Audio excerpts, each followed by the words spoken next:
taqwaha wa zakkiha anta khairu man zakkaha anta waliyuha wa maulaha. Amin Allahumma amin insyaallah.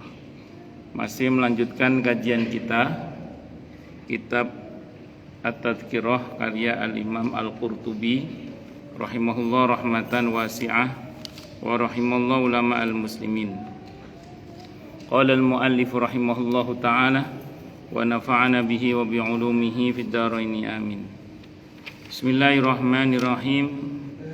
Babu ma jaa anna ruha idza qubida taba'ahu al-basaru.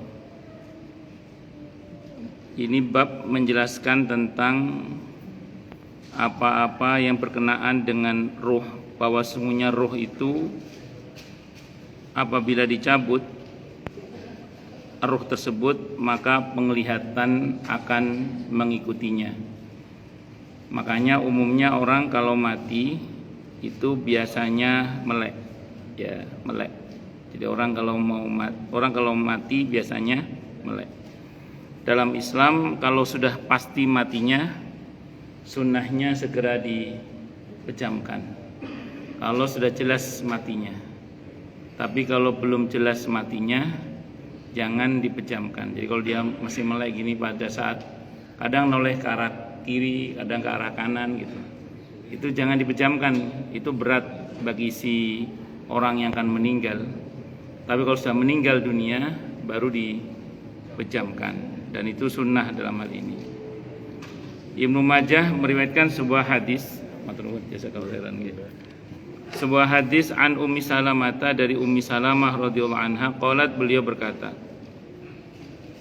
dakhala masuk siapa Rasulullah sallallahu alaihi wasallam ala Abi Salamah, menemui jenazahnya Abi Salamah. Ceritanya Abu Salamah sedo nih. Abu Salamah seingat saya nama aslinya Abdullah. Ini masih pernah sepupu lah dengan Rasulullah Muhammad sallallahu alaihi wasallam, masih kerabat. Waqad syaqqa basaruhu fa aghmadahu. Maka sungguh melek matanya Abu Salamah, maka Nabi pun memejamkan matanya. Summa qala, kemudian Nabi bersabda, innar ruha, sungguhnya ruh, idza qubida, apabila dicabut, maka taba'ahu al-basaru, atau tabi'ahu al-basaru, maka penglihatan akan mengikutinya. Kharajahu Muslim, telah mengatakan hadis ini sampai Imam Muslim, akmala min hadza, lebih sempurna daripada riwayat ini, waqad taqaddama, dan sungguh telah berlalu. Kalau kita melihat ada jenazah saat takziah melek, maka sunnahnya dipejamkan. Saya ulang, jangan pada saat mengalami sakaratul maut. Kalau pada saat sedang mengalami sakaratul maut melek, biarin aja sampai betul-betul wafat. Karena seperti yang kita ketahui bahwa yang sudah kita bahas di hadis-hadis sebelumnya ya, bahwa orang itu kalau mau meninggal dunia itu tanpa disadari ya, itu sudah berada di dua alam sekaligus. Satu sisi ada di alam dunia, sisi lain ada di alam setelahnya. Sehingga apa yang tadinya tidak terlihat itu jadi terlihat. Termasuk kehadiran para malaikat.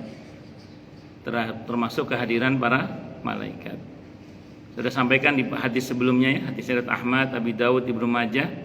Kata Imam Al-Qurtubi hadisnya sahih dari semua jalur periwayatannya. Sebelum malaikat maut yang datang, ada malaikat pendahulu yang datang. Kalau yang mau mati itu orang yang baik, maka yang datang itu malaikat rahmat. Dan dalam hadis itu Nabi bersabda, kamakal, yang malaikat pendahulu itu bisa disaksikan oleh orang yang akan meninggal itu sejauh mata memandang. Dan kita nggak usah khawatir kalau, dan semoga kita termasuk orang yang dirahmati oleh Allah, maka yang datang itu malaikat rahmat, dan SOP-nya wajib mengucap salam, permisi dulu. Ini belum malaikat maut, masih malaikat pendahulu. Kalau sudah hari H ajalnya, baru datang malaikat maut. Lagi-lagi tidak usah khawatir, karena kalau kita, dan semoga kita termasuk orang yang dirahmati oleh Allah, maka SOP-nya malaikat mautnya wajib mengucap salam, permisi dulu. Nah, ini dilihat semua, kita nggak ngelihat. Makanya kadang orang kalau mau meninggal itu kayak ngeliatin apa gitu. Itu nggak usah heran kita. Kenapa? Karena memang mulai bisa melihat apa yang tadinya nggak bisa dilihat gitu. Nah, ini salamnya malaikat maut ini berdasar pada firman Allah di antaranya, di samping hadisnya tadi itu ada firman Allah di surah Hamim, di surah An-Nahl, surah ke-16 ayat 32 itu tentang orang yang bertakwa.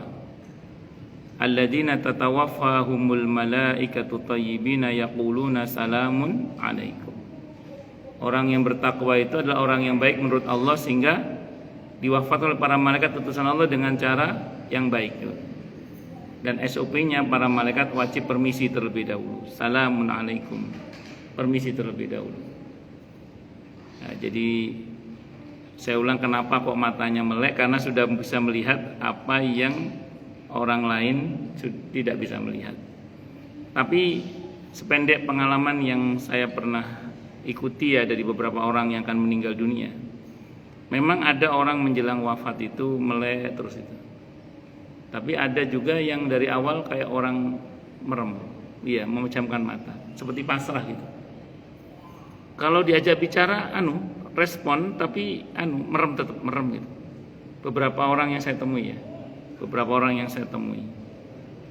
Pernah juga ada ibunya jamaah saya itu diperdengarkan suara saya ke beliau respon, tapi tetap merem gitu, kayak pasrah aja, pasrah.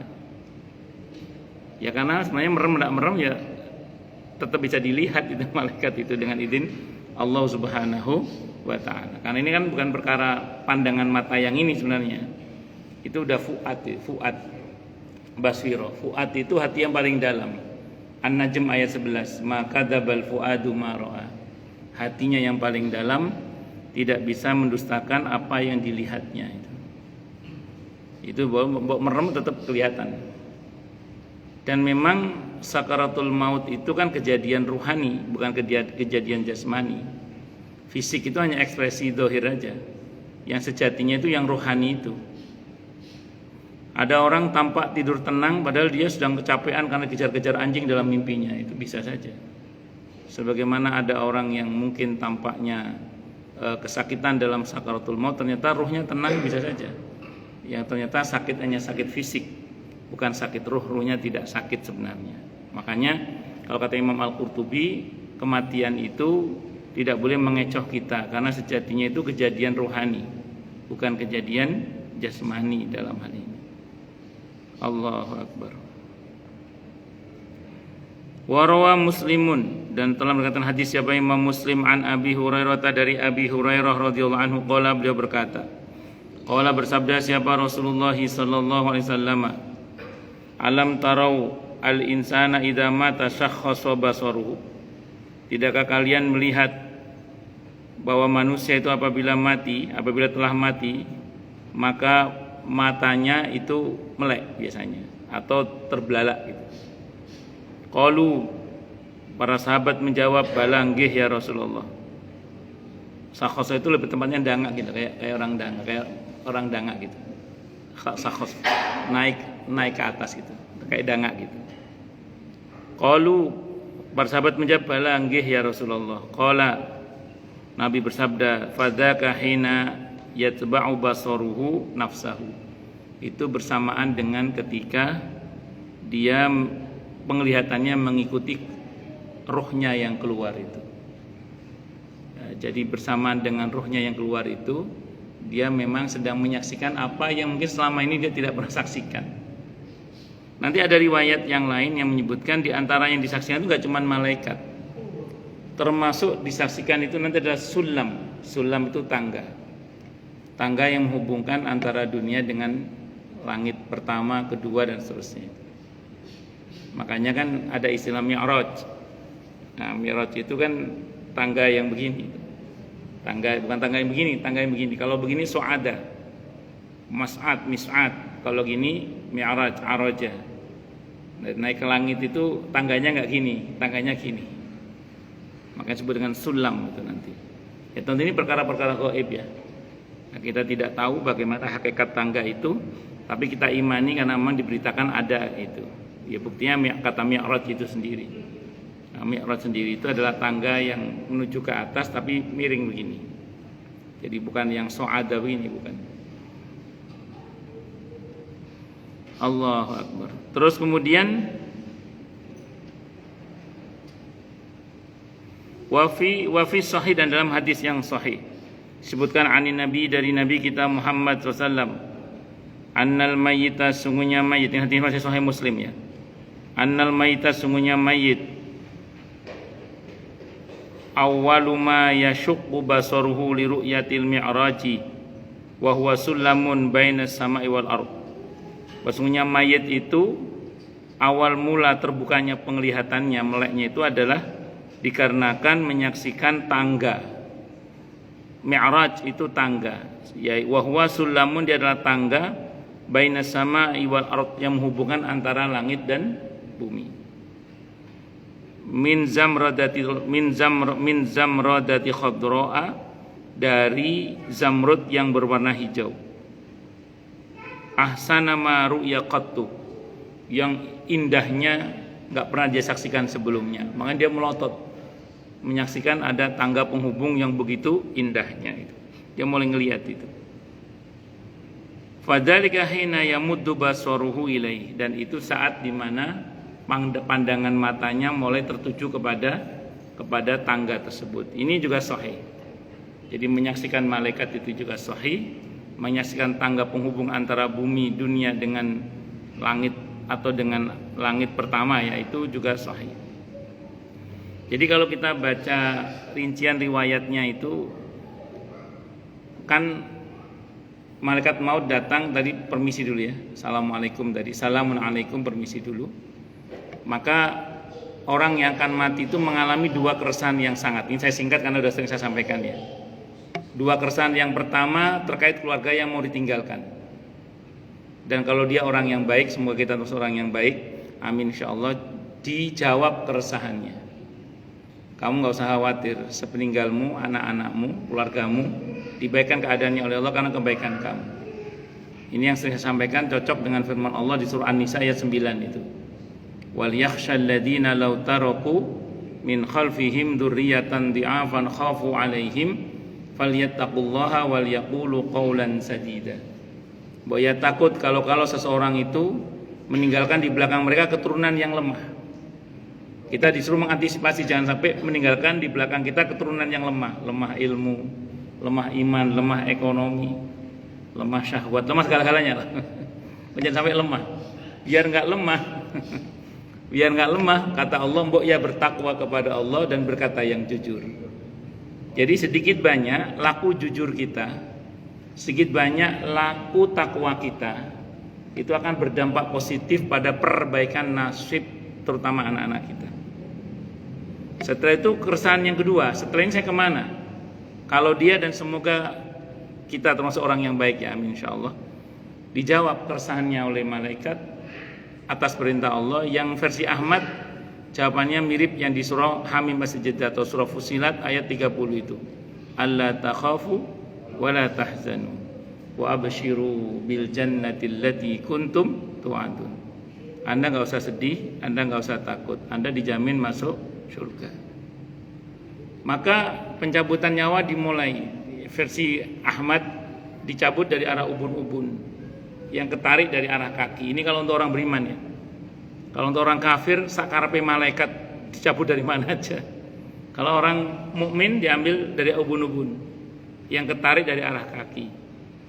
Begitu sampai di dada naik ke atas terjadi ghar-ghar. Maka saat itulah difirmankan di surah Al-Waqi'ah ayat 83 itu. Falaula idza balagatil hulqum wa antum hina idzin tanzurun. Maka saat itulah orang yang akan mati melihat tempat tinggalnya, surga atau neraka.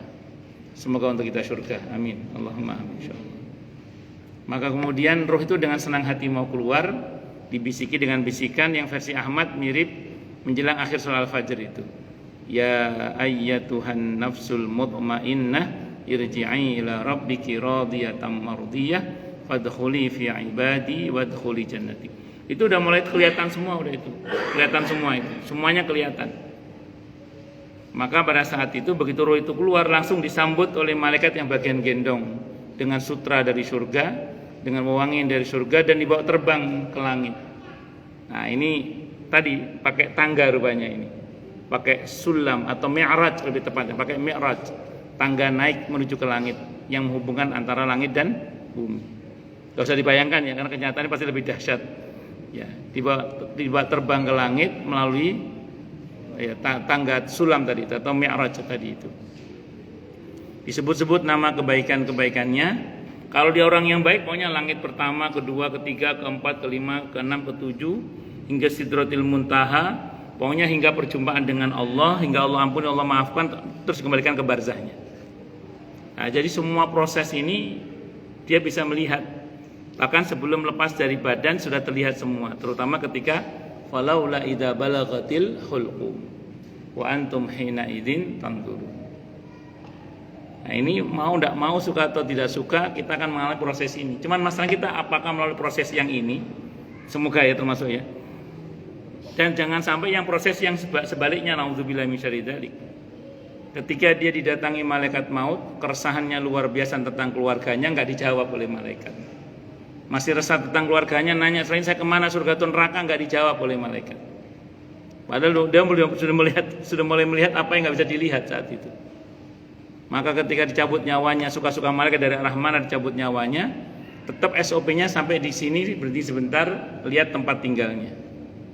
Di situ diperlihatkan kepadanya neraka. Nauzubillahi min syarri dzalik. Begitu tahu itu neraka, yang bersangkutan tidak mau keluar nyawanya. Karena nggak mau keluar, sementara ajal harus tepat waktu. Maka dibentak oleh malaikat yang bagian membentak. Redaksinya versi Ahmad, ya ayyatuhan nafsul khabisah. Hei jiwa yang busuk, keluar, dipaksa keluar. Karena nggak keluar juga, dipukul akhirnya oleh malaikat. Al-An'am ayat 93. Surah Muhammad ayat 4, surah ke-47 ayat 27. Dipukul karena nggak mau keluar. Akhirnya mau tidak mau harus keluar. Kenapa? Karena dia begitu keluar nggak digendong, seret itu aja. Karena bau busuknya roh itu. Dan ruhnya begitu kerdil, karena kelakuannya kerdil semasa di dunia dulu, baunya busuk. Disebutkan kata-kata terburuk untuk yang bersangkutan, sebutan yang buruk lah. Sama dibawa naik juga, sama naik juga, ini tetap naik. Cuman langit pertama Allah tidak berkenan menerima. Kata Allah, banting dia ke barzahnya, dibanting ke barzahnya, dibanting ke sijin. Habis itu pasti nggak lulus pertanyaan kubur. Lantas Allah bilang, buka lorong tembus neraka. Sehingga kuburnya menjadi jurang-jurang neraka, ditampakkan kepadanya sore dan pagi dan sore neraka itu. Sehingga dikatakan di surah Al-Mu'min, surah ke-40 ayat 46, an-naru yu'raduna 'alaiha ghuduwan wa 'ashiyya. Pagi dan petang Allah tampakkan neraka kepadanya. Nauzubillahi min syarri dzalik. Sehingga kuburnya menjadi jurang-jurang neraka. Nauzubillahi min syarri dzalik. Monggo yang mau nanya dulu. Oh, yang udah menyetit ya ini. belum masih kurang. Oh, masih belum. Itu tit apa tadi itu? Oh ya Allah, saya pikir tit Isa bukan ya? Oh, nggih, saya pikir tit Isa tadi. Nggih, saya teruskan tadi. Nah, jadi itu makanya saya ulang sekali lagi, kembali kita di posisi yang mana? Maka saya ulang, semoga kita termasuk yang bertakwa tadi itu. Amin Allahumma amin insyaallah. Nah, untuk kita yang takziah, kalau menyaksikan kejadian seperti ini, ada asar yang sahih dari Ummu Salamah radhiyallahu anha. Hendaklah beliau bertanya, apa yang harus kami ucapkan kalau kami sedang mendatangi seorang yang sedang mengalami sakaratul maut? Kata Ummu Salamah radhiyallahu anha, ucapkanlah assalamu alal mursalin walhamdulillahi rabbil alamin. Ini asar yang sahih. Jadi kalau kita, maaf, ada orang sedang mengalami sakaratul maut, mungkin ada yang menalkin di dekat telinganya, ada mungkin sebagian meruqyah sekitar supaya gangguan setan tidak kuat atau melemah. Terus kemudian kita yang baru datang mengucap assalamu alal mursalin walhamdulillahi rabbil alamin. Semoga salam sejahtera atas para utusan. Karena situ lagi kumpul para utusan. Siapa? Di antaranya malaikat maut itu sendiri. Allahu Akbar. Semoga keselamatan atas para utusan, Terus kemudian walhamdulillahi rabbil alamin. Tapi walhamdulillah itu jangan pelan, jangan kencang-kencang, takutnya dikira kita nyukurin orang yang yang mau mati. Kita cukup assalamualaikum walhamdulillahi rabbil alamin. Itu sebagai ucapan salam kita kepada para malaikat. Takutnya kalau kita terlalu kencang ucapnya dikira nyukurin orang yang mau mati, itu nanti takutnya gitu. Faslun ay hadza faslun fi qauli alaihi salam. Berkaitan dengan sabda Nabi kita Muhammad SAW, inna ruha idza qubidha taba'ahu al-basar. Sungguhnya roh itu apabila dicabut maka akan diikuti oleh penglihatannya. Wa qauluhu, dan sabda beliau, fadzalika hina yatba'u basaruhu nafsahu ma yastaghni bihi an qawli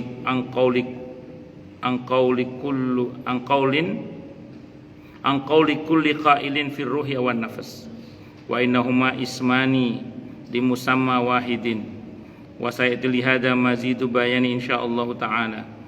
Jadi berkaitan dengan hadis tadi itu berkaitan dengan keluarnya an-nafas. Ada di riwayat yang lain ar-ruh. Yang betul nafas apa ruh? Kalau kata Imam Al-Qurtubi, jiwa dan ruh itu dua nama untuk satu hal yang satu. Jadi sama lah kalau bahasa kita, sama kata beliau. Ruh dan nafas itu sama. Jadi kalau dikatakan ya ayyatuhan nafsul mutmainnah, yaitu maksudnya ruh itu juga. Jadi ya ruh ya an-nafas. Walaupun nanti ada ulama juga yang membahas beda antara ruh dengan an-nafas. Tapi saya cuma pesan satu hal saja, bahwa kita ini tidak diberitahu tentang ruh kecuali sedikit. Jadi ya mending hati-hati saja lah. Karena di antara bukti bahwa Nabi kita Muhammad SAW adalah Nabi akhir zaman, kalau versi orang-orang Yahudi, Nabi akhir zaman itu tidak tahu tentang ruh. Makanya ketika sekelompok orang Madinah mau berhaji, mereka berpesan kepada orang-orang Madinah, nanti tanyakan kepada Muhammad tentang kiamat, tentang Ashabul Kahfi berapa orangnya, dan tentang ruh. Kata orang-orang Yahudi, kalau dia bisa jawab berarti bukan Nabi dia. Suruh nanya, tapi kata orang Yahudi kalau dia bisa jawab berarti dia bukan Yahudi. Berarti dia bukan Nabi. Dan betul orang-orang Arab itu nanya, di samping Yahudi sini nanya sama Nabi langsung. Pas tanya tentang ruh, kata Allah, yas'alunaka 'anir ruh. Quli ruhu min amri rabbi. Jadi kita tidak diberi ilmu kecuali sedikit.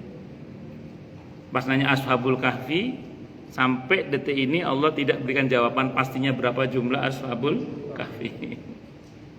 Dan kapan kiamat Nabi juga tidak tahu. Nabi hanya tahu tanda-tandanya.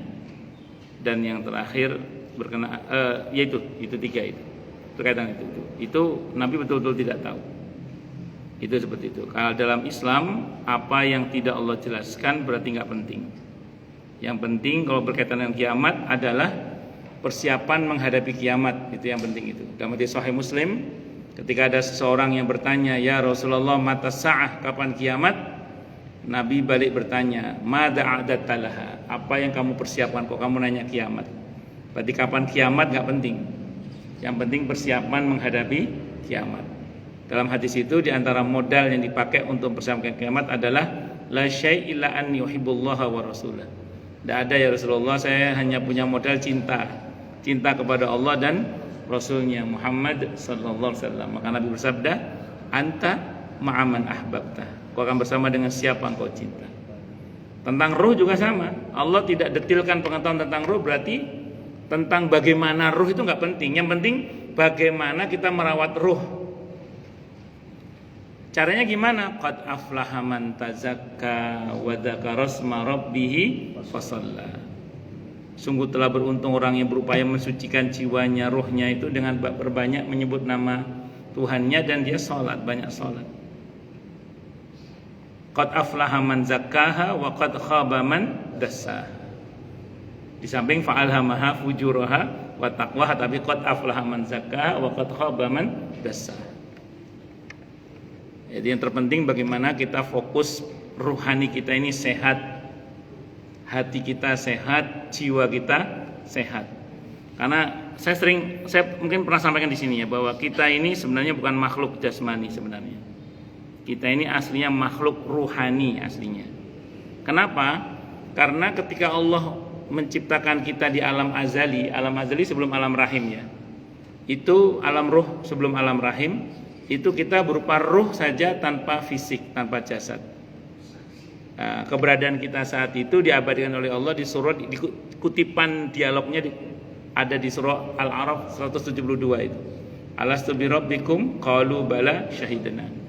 Kita dikirim ke sulbi orang tua kita, dan di rahim orang tua kita itulah kita pertama kali punya jasad yang kita pakai sampai sekarang, jasad ini.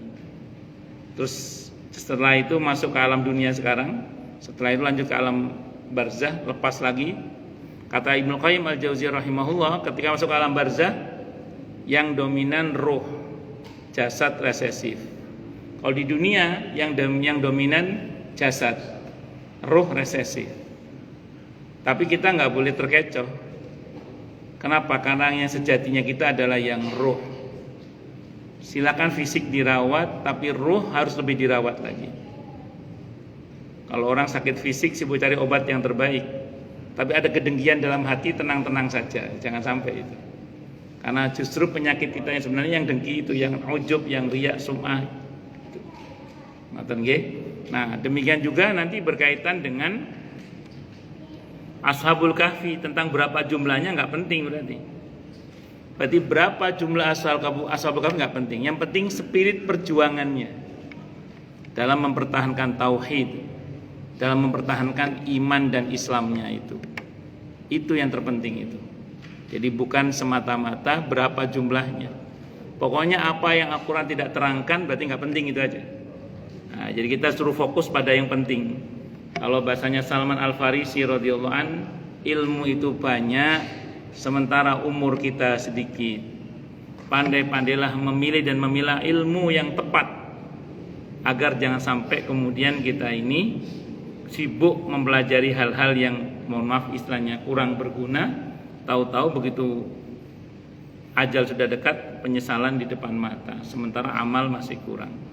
Makanya saya pribadi itu kalau ada bapak-bapak sampun sepuh terus minta belajar agama ke saya, biasanya saya gunakan metode yang aplikatif pokoknya. Tauhid aplikatif. Bahasa Arab aplikatif. Nah, terus misalnya akidah yang aplikatif, fikih yang aplikatif. Jadi tidak saya sibukkan dengan teori. Tidak saya sibukkan dengan teori, tapi saya sibukkan dengan aplikasi. Jadi bagaimana kalau belajar bahasa Arab yang langsung bisa dipraktekkan. Bagaimana kalau belajar akidah yang mudah dipraktekkan. Ketika dia belajar fikih yang mudah dipraktekkan.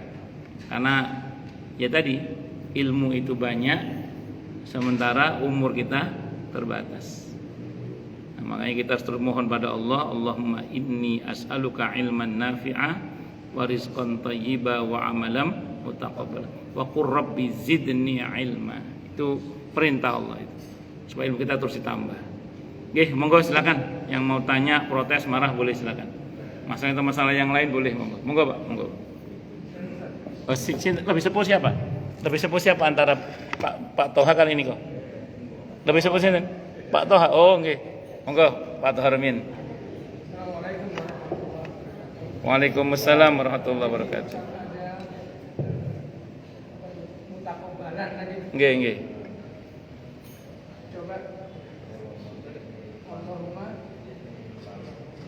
Kalau yang subuh itu Allahumma inni as'aluka ilman nafi'a wa rizqan thayyiba wa amalan mutaqabbala. Nggih.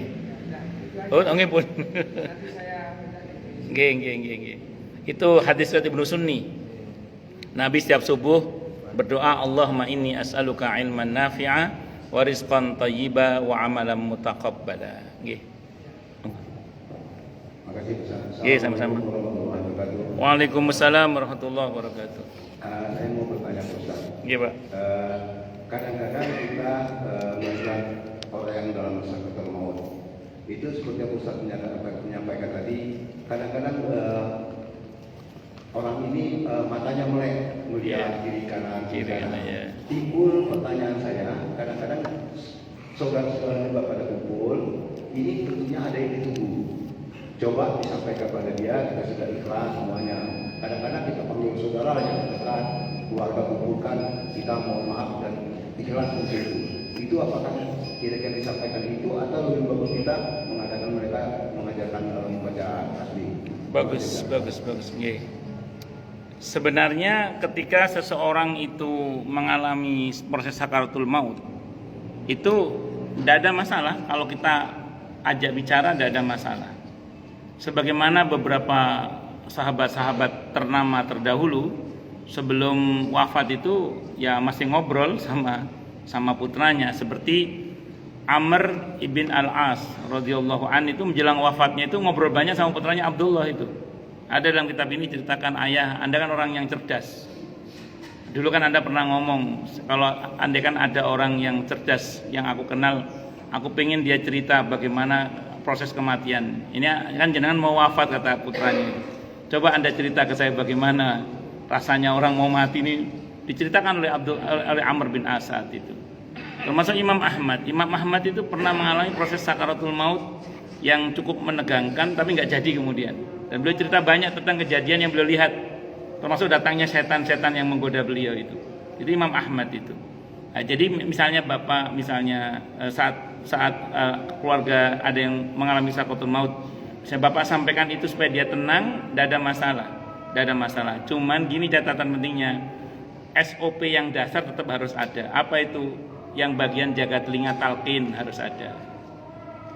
Nah, yang meruqyah di sekitar entah dengan surah Yasin atau surah apapun itu penting untuk melemahkan pengaruh setan, karena kita tidak tahu.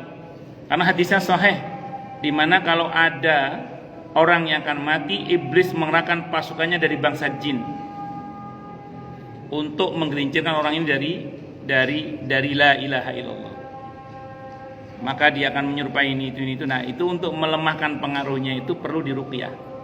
Maka harus ada tim ruqyah, walaupun agak jauh jaraknya, jangan yang dekat telinga, yang talqin pokoknya. Adapun omongan-omongan tadi itu silakan saja disampaikan, tidak ada masalah insyaallah, demi untuk menenteramkan. Saya masih ingat Allahyarham ayah saya ketika menjelang wafatnya itu, beliau sempat mengalami ketegangan, terus adik saya membisikkan di telinganya, alla takhafu wa la tahzanu wa abshiru bil jannati allati kuntum tu'adun. Terus wajah bapak saya meredah. Jadi sebelum akhirnya beliau wafat. Jadi sebelum wafat itu, ya itu mungkin mengalami ketegangan tadi itu.